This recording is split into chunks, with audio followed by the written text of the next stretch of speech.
पठमुल्ला है जिसे कह लीजिए आप, सब गलत है, लेकिन कहने में गुरेज नहीं है, क्योंकि वो देश के लिए घातक हैं,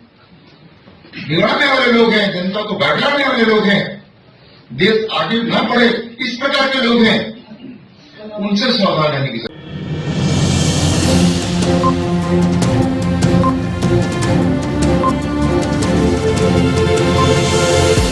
झूठ से दूर, खबरों से भरपूर। आप देख रहे हैं वतन समाचार। मैं हूं मोहम्मद अहमद। जस्टिस शेखर कुमार यादव के अमृत बोल, जो इलाहाबाद हाई कोर्ट में जस्टिस हैं, उनके अमृत बोल मुस्लिमों के खिलाफ अब उनके लिए कहीं ना कहीं इम्तिहान का सबब बन गए हैं। एक आदमी जो जज की कुर्सी पर हो और जिसने संविधान की शपथ ली हो, बिना भेदभाव, बिना पक्षपात और बिना दुई और द्वेष के काम करने का शपथ लिया हो, हलफ लिया हो, अगर वो आदमी मुसलमानों के खिलाफ इस तरह के अमृत बोल, जिसे आप वीडियो में सुन रहे हैं, जो सोशल मीडिया पर ट्रेंड भी कर रहा है, इस अमृत बोल को सुनिए। पठमुल्ला है जिसे कह लीजिए आप, सब गलत है, लेकिन कहने में गुरेज नहीं है, क्योंकि वो देश के लिए घातक हैं, बिगाड़ने वाले लोग हैं, जनता को बैठाने वाले लोग हैं, देश आगे न बढ़े इस प्रकार के लोग हैं, उनसे सावधान रहने की। इस अमृत बोल को सुनने के बाद आपने ये अंदाजा जरूर लगाया होगा कि जस्टिस यादव साहब किस मिजाज के हैं, उनके दिलो दिमाग कैसे हैं। कांग्रेस पार्टी ने इनके इस पूरे मामले पर, इनके इस पूरे बयान पर सवाल खड़ा किया है और पूरे विपक्ष ने सवाल खड़ा किया है। विपक्ष की एक बड़ी भूमिका होती है संसद में, सरकार में, देश को चलाने में, संविधान की मूल्यों को बनाए रखने और बचाए रखने में विपक्ष का एक बड़ा काम होता है। कांग्रेस पार्टी ने, विशेषकर कांग्रेस पार्टी के जो सचिव हैं, राष्ट्रीय सचिव शाहनवाज ने इस पूरे मामले पर सुप्रीम कोर्ट से संज्ञान लेने की अपील की थी। उन्होंने कहा था कि इस तरह के अमृत बोल संविधान के लिए घातक हैं। उन्होंने ये भी कहा था कि सुप्रीम कोर्ट को चाहिए कि इन्होंने जो फैसले माजी में दिए हैं, पास्ट में दिए हैं, उन पूरे फैसलों की समीक्षा होनी चाहिए। उसके बाद ये देखा जाना चाहिए कि इन्होंने ये फैसले दुई और द्वेष के साथ दिए हैं या पक्षपात करके दिए हैं या बिना पक्षपात और भेदभाव से ऊपर उठ करके दिए हैं। क्योंकि जिस तरह के अमृत बोल का इन्होंने मुस्लिमों के खिलाफ विश्व हिंदू परिषद के प्रोग्राम में दिया है, वो बहरहाल संविधान पर कहीं ना कहीं एक दाग है। इस बात का लगातार विपक्ष कह रहा है और उठा भी रहा है। हम अपने दर्शकों को बता दें कि citizen for judicial accountability and reform ने और साथ ही मेंबरान पार्लियामेंट और वकीलों के डेलीगेशन लगातार इस बात की वकालत कर रहा था कि इन पर एक्शन होना चाहिए, सुप्रीम कोर्ट को संज्ञान लेना चाहिए। और इसके बाद अब सुप्रीम कोर्ट ने स्वयं संज्ञान लिया है। सुप्रीम कोर्ट के संज्ञान के बाद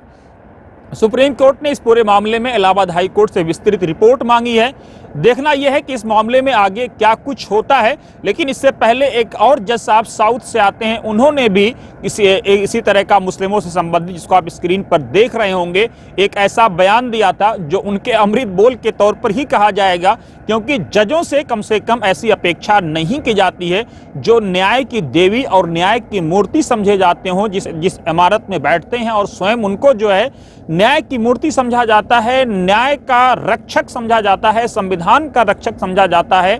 दुई और द्वेष से ऊपर उठ करके काम करने के लिए जाना पहचाना और उनसे यह अपेक्षा की जाती है। उसके बाद उन्होंने मुस्लिमों के एक इलाके को लेकर के जिस तरह का बयान दिया था, उसके बाद हालांकि सुप्रीम कोर्ट ने एक्शन लिया और उस पूरे मामले में कार्रवाई भी हुई। देश की पार्लियामेंट ने भी अब इस मामले में, देश के पार्लियामेंट के जो मेंबरान हैं, उन्होंने भी इस मामले में संज्ञान लिया है। रूहुल्लाह जो नेशनल कॉन्फ्रेंस के पार्लियामेंट हैं, उन्होंने एक नोटिस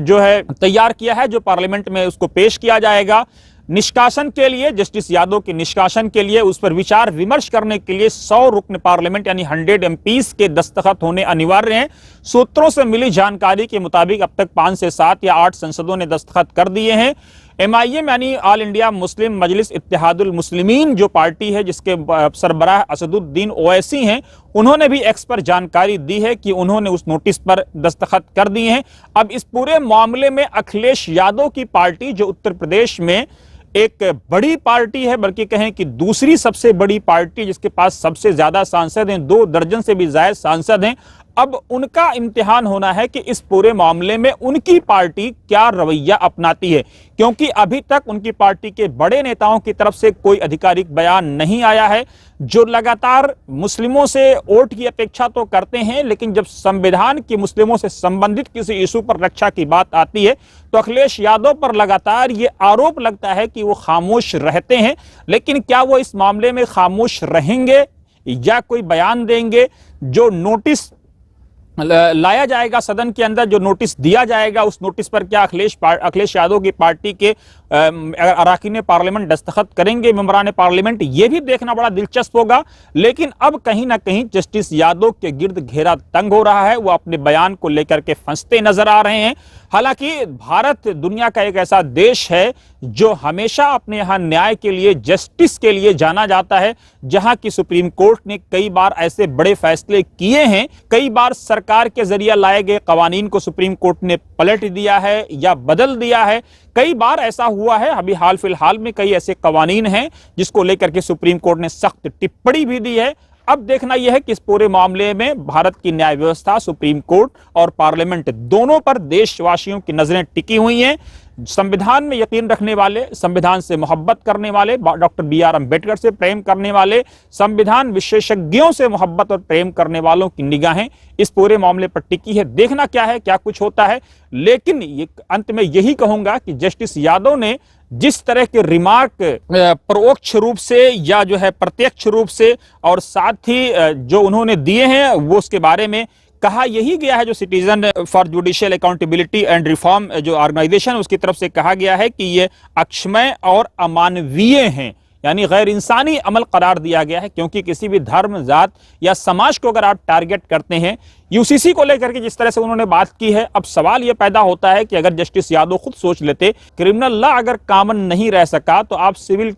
कोर्ट को कॉमन कैसे रख सकते हैं? क्योंकि भारत जैसे देश में आप देखें कि क्रिमिनल लॉ कई सारे मामलों में, जहां SC ST या दीगर समुदायों से संबंधित कई सारे ऐसे कवानीन हैं जो कॉमन नहीं हैं। दूसरे और जातियों के मामले में अगर आप देखें तो आप सिविल कोर्ट कैसे कॉमन रख सकते हैं, जहां पर क्रिश्चियन, जैन, बौद्ध,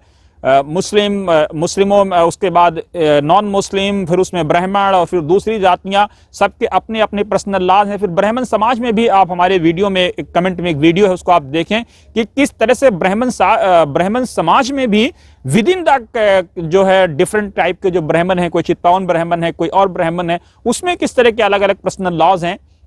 अगर जस्टिस यादव ने इसको पढ़ लिया होता तो कम से कम शायद वो इस तरह का बयान नहीं देते। मुस्लिमों से संबंधित महिलाओं को लेकर के उन्होंने जिस तरह का बयान दिया, अगर वो इस्लाम के आने से पहले की तारीख का अध्ययन करते कि किस तरह से वहां पर नारी का अपमान होता था, नारी को कुरान ने स्वयं कहा है कि जिंदा दफन कर दिया जाता था, और इस्लाम ने आने के बाद नारी को जो सम्मान दिया, उसको अगर वो कम से कम उसका अध्ययन कर लेते तो इस तरह की बात नहीं करते कि एक बेटी पैदा होने के बाद प्रॉफिट के आने से पहले जिस तरह से जिंदा दफन कर दी जाती थी, प्रॉफिट ने आकर के उसको जिस तरह से बराबरी का दर्जा दिया, उसको जिस तरह से प्यार, प्रेम और सौहार्द दिया, और बेटी के पैदा होने पर जिस तरह से बशारतें सुनाई, और जिस तरह से 2 और 3 बेटियों के पैदा होने पर जन्नत की बशारत दी, उससे यह बात कहीं ना कहीं स्पष्ट होती है कि इस्लाम धर्म ने महिलाओं को जो सम्मान दिया है, कम से कम जस्टिस यादव को इसका अध्ययन करना चाहिए। करेंगे नहीं करेंगे ये देखना बड़ा दिलचस्प होगा। लेकिन अब कम से कम सुप्रीम कोर्ट ने जिस तरह से पूरे मामले पर नोटिस लिया है,